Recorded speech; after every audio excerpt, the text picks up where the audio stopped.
Hi అండి. Hi. ఇప్పుడు ఏపీలో చూసుకుంటే మన ఫ్రీ బస్ కూడా స్టార్ట్ అవ్వడం జరిగింది మన ఆగస్ట్ 15. ఒక 15th నుంచే కదా 5 డేస్. కానీ అప్పుడే ఈ లేడీస్ కొట్టుకోవడం స్టార్ట్ చేశారు, రచ్చ రచ్చ చేయడం కూడా మొదలు పెట్టేశారు. అవునవును. ఎందుకంటే లేడీస్కి ఫ్రీ అని చెప్పేదానికన్నా నాకు అంటే చిన్న ఉద్దేశం, నా ఒపీనియన్. అంటే అందరికీ చేయాలని లేదు.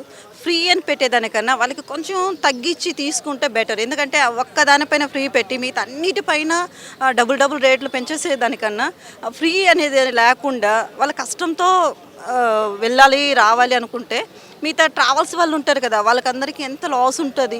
ఎందుకంటే నేను మాది ట్రావెల్స్ ఉంది, మేము మా హస్బెండ్కు ట్రావెల్సే. అలాంటి వాళ్ళకి ప్రాబ్లం ఉంటుంది కదా. ఫ్రీ అని చెప్పేసినారు అనుకోండి, ప్రతి ఒక్కరికి ప్రాబ్లం. అవునా? అది తగ్గించి తీసుకుంటే వీళ్ళకి ప్రాబ్లం ఉండదు, వాళ్ళకి ప్రాబ్లం ఉండదు. వీళ్ళకి ఏమంటే ట్రావెల్స్ వాళ్ళకి చాలా అంటే దానిపైన ఆధారపడి బ్రతికే వాళ్ళు చాలామంది ఉన్నారు, మాలాంటి వాళ్ళు చాలామంది ఉన్నారు. ఇలా లేకుండా ఫ్రీ అని పెట్టకుండా ప్రతి ఒక్క దాంట్లో కొంచెం తగ్గించండి. ప్రొవిజన్స్ కానివ్వండి, మిగతా ఉన్నాయి కదా నిత్యావసర సరుకులు, వాటిపైన కొంచెం తగ్గిస్తే బెటర్ కదా. అంతేగాని ఫ్రీ అని పెట్టేసి కొట్టుకొని చచ్చిపోయి ఒకరికొకరు కొట్టుకోవడం, అసలు మరి తెలంగాణలో కొట్టుకున్నట్టునే ఆంధ్రాలో కూడా కొట్టుకుంటున్నారు. ఈ మధ్య ఒక 3 days బ్యాక్ ఏంటంటే తిరుమలకి కూడా బస్సులు ఫ్రీగానే కావాలి అని చెప్పేసి చాలామంది. తిరుమలకి ఫ్రీ బస్సు ఇవ్వలేదు, మాకు కూడా తిరుమలకి కూడా ఫ్రీ బస్సు కావాలనేసి గోల చేస్తారు. అది గోల చేశారు, ఇప్పుడు పెట్టేసినారు అని చెప్పేసి న్యూస్ వస్తుంది కదా. అంత ఫ్రీగా తీసుకునేది బదులు కొంచెం తగ్గించి ప్రతి ఒక్క దానిపైన తగ్గించి పెట్టుకుంటే బెటర్ కదా. ఇప్పుడు ఒకటి ఫ్రీ ఇచ్చి 4 వస్తువులపైన డబుల్ వేసుకుంటే అదేదో చెప్తారు ఎద్దులో లోపల పురుగులో పోయిందని, అలా అయిపోతుంది. కానీ ఇప్పుడు ఫ్రీ బస్ పెట్టడం వల్ల చాలా మంది ఆటోలు వాళ్ళందరూ చాలా నష్టపోవడం అనేది జరుగుతుంది. ట్రావెల్ పైన బ్రతికే వాళ్ళు, మాలాంటి వాళ్ళు ఇన్క్లూడ్, మాలాంటి వాళ్ళు చాలా నష్టపోతున్నారు. అది ఫ్రీ బస్సు పెట్టద్దు, చిన్నగా కొంచెం తగ్గించండి. లేడీస్కి కన్స్ట్రక్షన్ ఇవ్వండి, మిగతా అన్ని నిత్యావసర సరుకుల పైన తగ్గించండి. ఫ్రీగానే ఎందుకు తీసుకోవాలి? నేను కూడా లేడీసే, నేను ఫ్రీగా బస్సు పోవచ్చు. అవసరమా? ఫ్రీ అవసరం లేదు కదా. అదేదో 100 రూపాయల వస్తువు దగ్గర 50 రూపీస్ తీసుకోండి. 50 రూపీస్ పైన ప్రతి ఒక్క నిత్యావసరాల పైన తగ్గించండి. పేదవాళ్ళు ఉంటారు కదా, పేదవాళ్ళు వాడుకుంటారు కదా. బస్సులు ఒక అవసరం ఉంటుంది. నేనైతే బస్సులో వెళ్ళను, అవసరం లేదు. నేను కారులో వెళ్తాను, నాకు అవసరం లేదు కదా. అలాంటప్పుడు అదేదో వస్తువు పైన ఒక సోప్ పైన 100 రూపాయలు ఉండే సోప్ పైన కనీసం 10 రూపీస్ తగ్గించండి. సోప్ నాకు అవసరమే లేదు.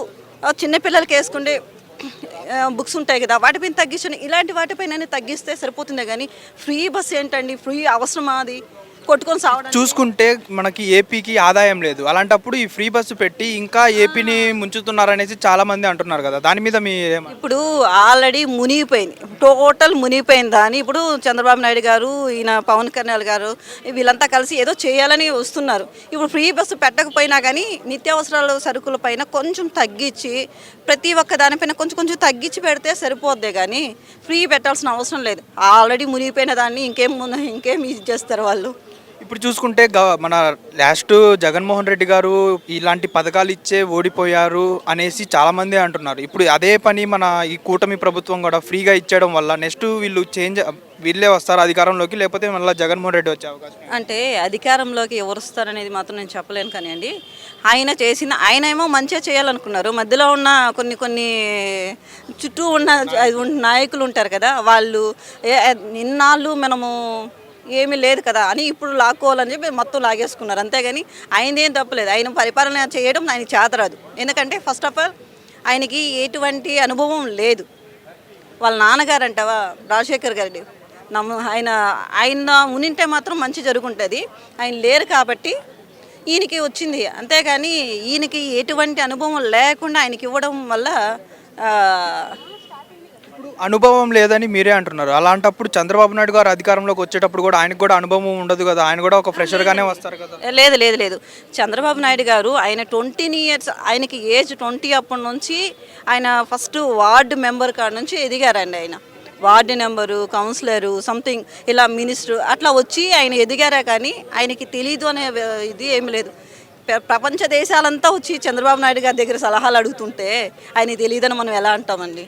మరి ప్రపంచ దేశాలు మొత్తం మన చంద్రబాబు నాయుడు గారిని సపోర్ట్ అడిగేటప్పుడు 2019లో చంద్రబాబు నాయుడు గారు ఎందుకు ఓడిపోయారు? అలాంటప్పుడు 5 ఏళ్ళు ఆ ఏపీ విడిపోయినప్పుడు ఈ 5 ఏళ్లలో ఏం చేయకుండా నేను ఇప్పుడు వచ్చిన తర్వాత ఇది చేస్తాననేసి చంద్రబాబు నాయుడు గారు ఎలా చెప్తున్నారు? ఏమండి, ఒక విషయము మీరు గుర్తుపెట్టుకోండి.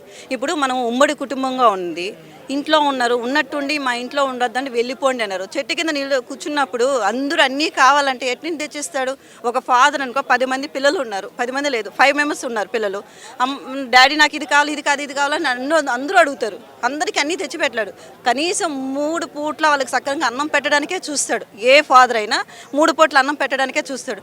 అంతేగాని వచ్చిన వెంటనే మీరు అది చేయలేదు, ఇది చేయాలంటే ఎలా చేస్తారు? ఎవరైనా సరే, ఇప్పుడు ఈ ఎగ్జాంపుల్ నేనున్నాను, మీరున్నారు, మీరు మన ఇద్దరు కలిసి ఉన్నప్పుడు ఒక హౌస్ ఉంటుంది, హౌస్లో అన్నీ ఉంటాయి, మనకు కావాల్సినవన్నీ ఉంటాయి.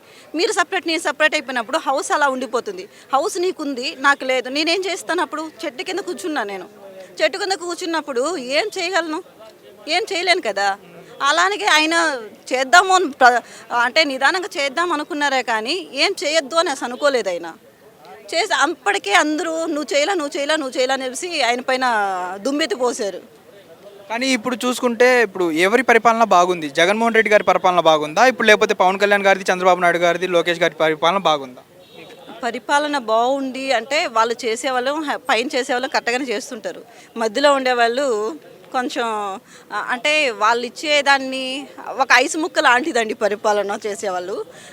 ఇప్పుడు చంద్రబాబు నాయుడు గారు ఉన్నారు, ఆయన చేతిలో ఒక ఐసు ముక్క ఉంది. మార్చుకుంటా పోతే ప్రజలకు వచ్చేసరికి ఏముండదు, తమ్మ మాత్రం ఉంటుంది అంతే. అలా ఉంటుంది ఏదైనా అంతే. కానీ కరెక్ట్గా రావాలంటే ఐసు మొక్కని గడ్డ చేసి దాంట్లో ఇంకేదైనా కలిపి పెట్టాలి. కానీ ఐసు మొక్కలాగా పరిపాలన చేస్తే ఎవరికైనా వచ్చేది అంతే లాస్ట్కి. చివరిగా ఏం చెప్తారు మీరు ఫ్రీ బస్సు గురించి? ఫ్రీ బస్సులు ఇచ్చే బదులు నిత్యావసరాలపైన కొంచెం తగ్గిస్తే బెటర్ కదా. ఫ్రీ అని చెప్పేసుకుంటా పోతే ఏది ఫ్రీ ఉండదు, లాస్ట్కి మన పైన పడేది మోపుడు అంత పడుతుంది. Okay, thank you so much. Hit TV app, ఇందులో short news, live news, entertainment shows, movies, digital magazines తో పాటు మీ జిల్లా వార్తలను కూడా ఫ్రీగా చూడొచ్చు.